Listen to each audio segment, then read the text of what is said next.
Welcome back.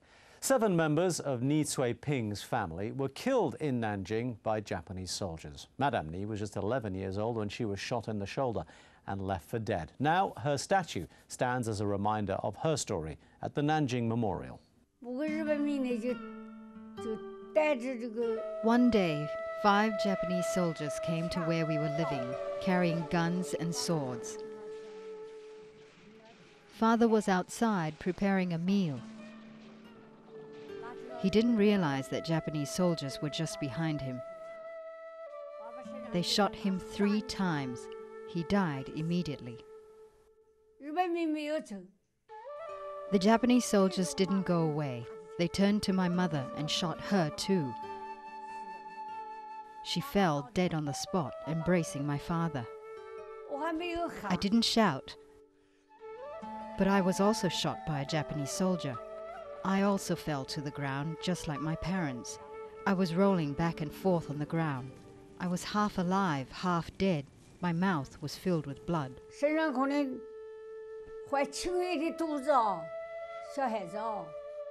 My aunt was 7 months pregnant. My grandmother just kneeled down with her tiny feet towards the Japanese soldiers, begging them to spare my aunt. Please spare us, spare us. But the soldiers didn't.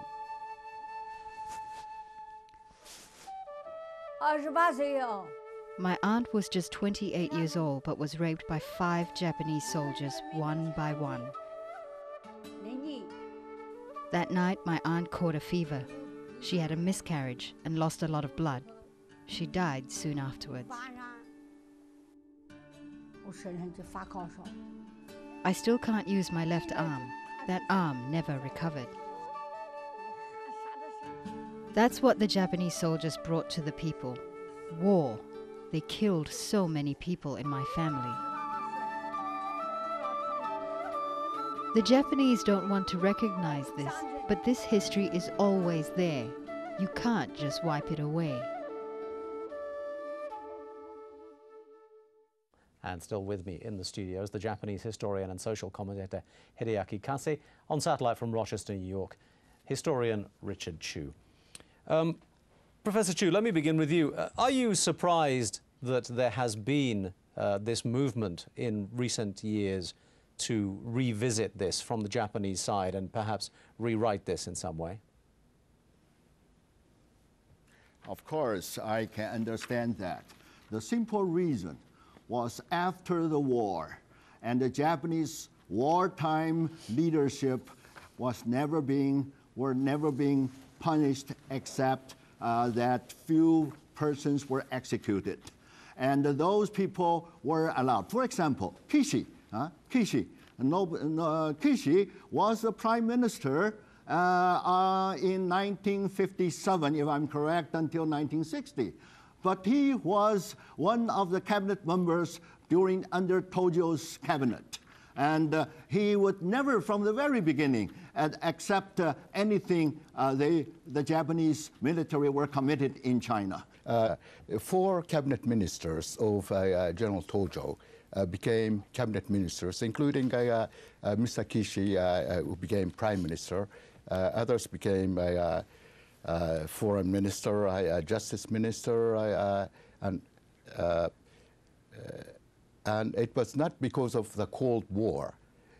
The Japanese people democratically elected them to the parliament, and also the parliament elected Mr. Kishi as a prime minister. There are any number of photographs and films showing exactly what the Japanese have been accused of.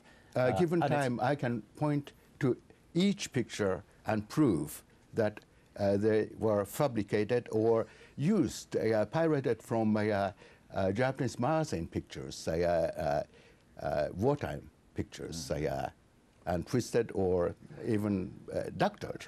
So just to go back to one of our original points then, every single piece of documentary evidence, of which there is a very, very large amount, in your mind has been fabricated. Even the words of one former Japanese soldier, Azuma Shiro, who tells about his own experiences about killing them, and he says, I thought it's only been 1 month since I left home, and 30 days later I was killing people without remorse. Every single one, even the Japanese, made up every story that existed. Let's take this ex-soldier Higashi.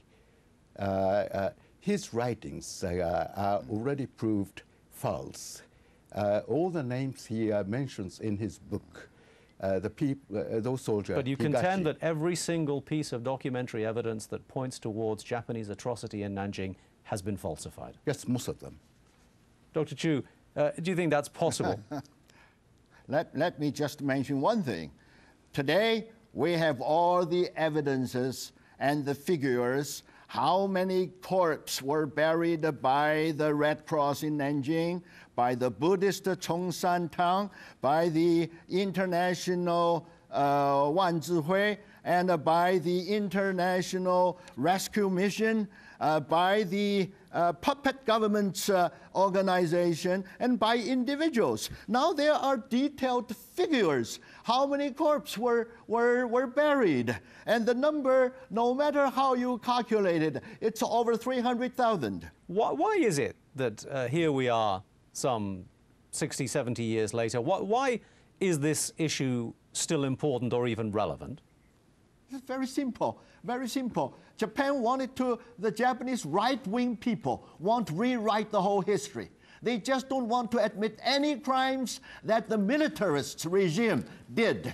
Why is it important to you now, so many years after the event, to begin to try and rewrite the history? Of course, the Chinese communists in Nanjing today has this museum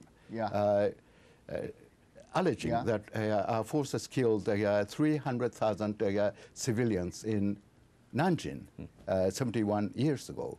And, and that's unfair to us, because it is far from the historical fact. Okay, gentlemen, thank you both very much indeed. We're going to have to leave it there. This debate clearly is going to continue for a long time to come. But for the moment, it's goodbye from me and 101 East.